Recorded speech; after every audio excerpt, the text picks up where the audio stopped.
ما تستنوش لغايه ما اجيلكم، بالعكس بليكم جايين لغايه عندي، وده طبعا كرم منكم يا حلوين. وعلى فكره انا اقدر اقول ان انا اله هذا الزمان، انا اله الالفيه الثالثه.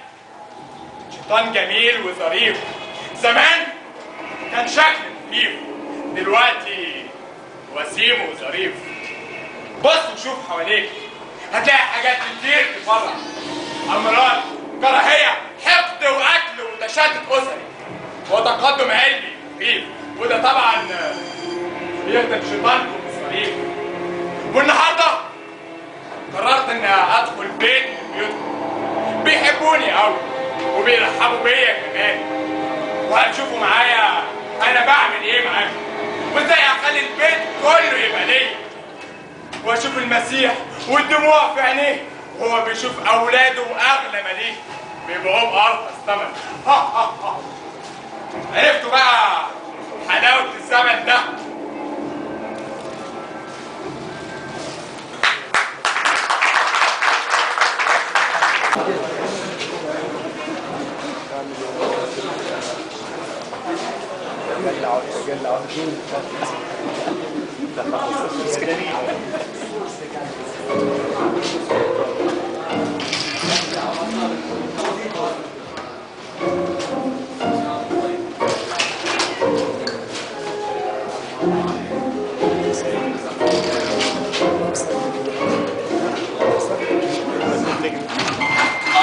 ايه يا عم بتفتح؟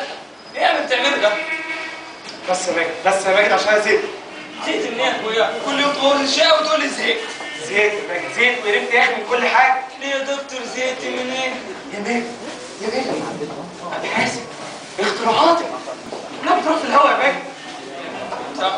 يا ابني انت لسه فاكر نفسك عالم؟ يا ابني انسى. ماجد، انا بعمل افكار وابحاث يستحيل على اي شخص انه يتخيلها، بس الظروف مش مساعداني. طيب يا سيدي انا اسف. اسف كبرناها.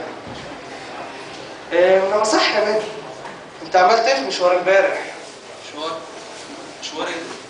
انت مش كنت قايل ان انت رايح تقدم في الوظيفه بتاعت البنك دي المحاسب؟ يا ابني انت عبيط. عبيط؟ ليه يعني؟ واحد الاول على دفعته 4 سنين بتقدير جيد جدا، اكيد انت اكتر واحد يستحقها. ايوه صح، انت روح تستحقها. وايه المشكله؟ يا ابني طول ما في حاجه اسمها كوسه وواسطه يبقى احنا مش هننفع ابدا. اهو الكوسه والواسطه دول هم اللي هيودونا في داهيه. قصدك ايه يا استاذ جورج؟ ولا قصد ولا غيره، اهو كلام في الهوا. سيبوني بقى في اللي انا فيه. يا عم انت ما بتشبعش، على قد الحافه بتمد رجليك. مش لما يكون في حافه اساسا. انا رايك انا كرهت الفضل، كرهت. نفسي اعيش، نفسي ابقى منصب، حاجه كبيره كده. نفسك فيها يا جورج، يا جورج، احنا زهقنا من الكلام ده، شوف كلام غيره يا اخي. ما هو غصب عني. انا ليه 3 سنين خاطب النهارده مش عارف اجيب اوضه اعيش واتجوز فيها، ومش هحطط معايا منى غلبانه. سيبوني بقى، خلي الجرح ملموم. يا جورج معلش، احنا اخواتك وحاسين بيك، بس مفيش حاجه بايدينا، ربنا يساعدك. ربنا كل اللي بيحصل في حياتنا ده سبب ربنا. تقدروا تقولوا لي ايه الحلو في حياتنا عشان نقول ربنا؟ اوبا كده دخلنا في المنطقه المحظوظه. ماشي كلام كبير ده يا عم جورج. يوه يا عم ادخل. هنخش ازاي والباب مقفول؟ انت بتفتح. حاضر. هات اخوك. اهلا حبيب قلبي منور. بالك واحد ايه عامل لي فيها راهب التاني ده. ازيكم يا جماعه؟ عاملين ايه؟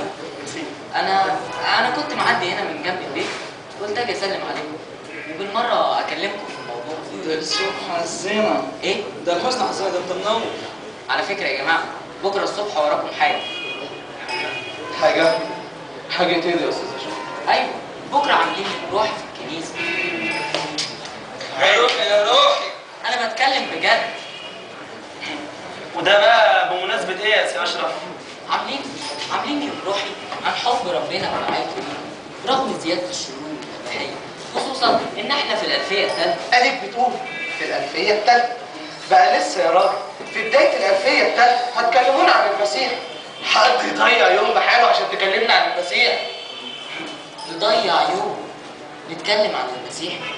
احنا لما نحب نتكلم عن المسيح ما يكفيناش عمر بحاله. يا عم بلاش، بدل ما لسه هتكلمونا عن المسيح والمعجزات اللي بيعملها المسيح، كلمونا عن التقدم التكنولوجي. ايوه التقدم العلمي. ايوه. آخر ما توصل إليه العلماء من أبحاث واكتشافات.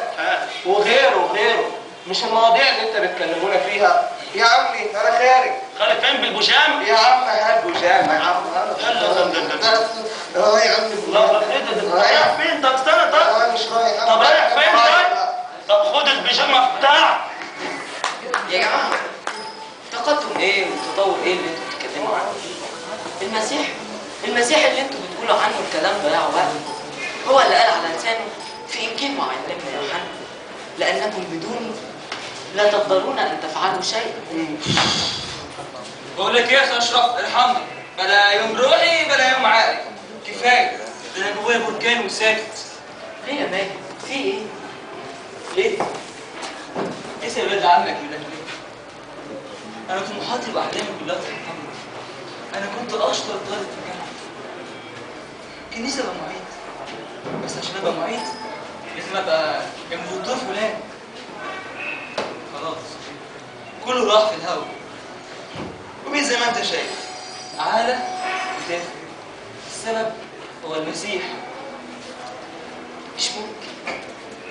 مش ممكن يكون المسيح هو سبب تحطيمك، لأن أهدافك وطموحاتك ومستقبلك كله مع المسيح. انا ليا 24 سنه مع المسيح وما حققتش اي حاجه حلوه في حياتي، وغيري بره ما يعرفش اي حاجه عنه يحقق كل احلامي.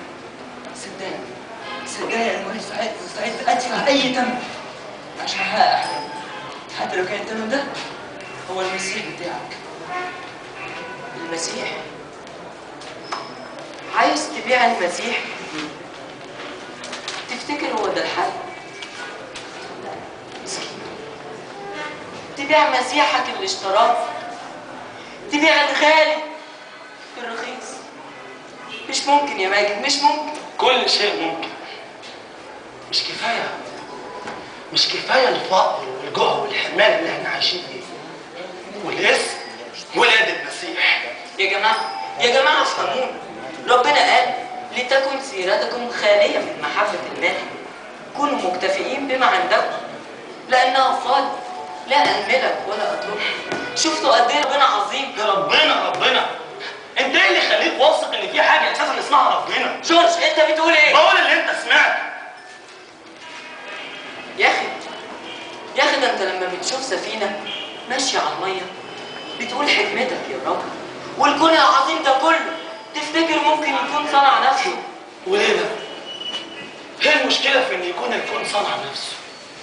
واذا كان كلامك ده صح والكون ده خلق ربنا، مين يخلق ربنا؟ مفيش، مش كده؟ يعني معنى كلامك ان ربنا ازلي. ليه بقى عايز تعترف ان ربنا ازلي ومش عايز تعترف ان الكون ده كمان ازلي؟ يا جورج افهمني. ربنا قال: الحق اقول لكم قبل ان يكون ابراهيم انا كائن.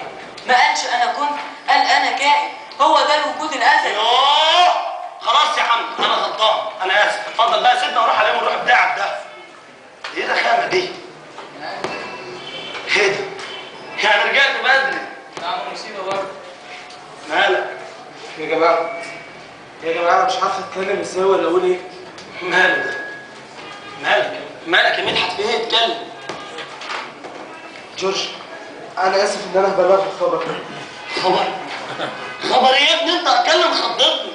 اصل ايه يا ابني؟ ما انت ايه هو ماله؟ وانا خطيبتك يا جورج. وانا مالها؟ انت بقول لك مالها؟ وهي راجعه من البلد العربيه اتقلبت بيهم، و5 ماتوا ومنهم مقتل. ايه؟ منى؟ لا انت اكيد بتهزر صح؟ ايوه اكيد بتهزر. منى ماتت؟ رد عليا. طب ازاي؟ ليه حبي الوحيد ده مني؟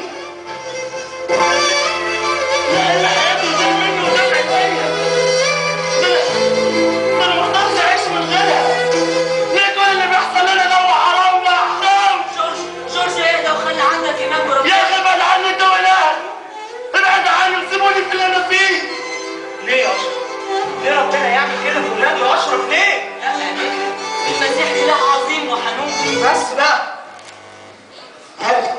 عارف احنا نفسنا في ايه دلوقتي يا جورج؟ في ايه؟ نحط المسيح ورا القضبان. انتوا بتقولوا ايه؟ بقول اللي انت سمعته. هو ده. يعني نحاكم المسيح. مش ممكن اللي انتوا بتقولوه ده، انتوا اكيد مجانين. لا مجانين ولا حاجه. تعالى بنفسك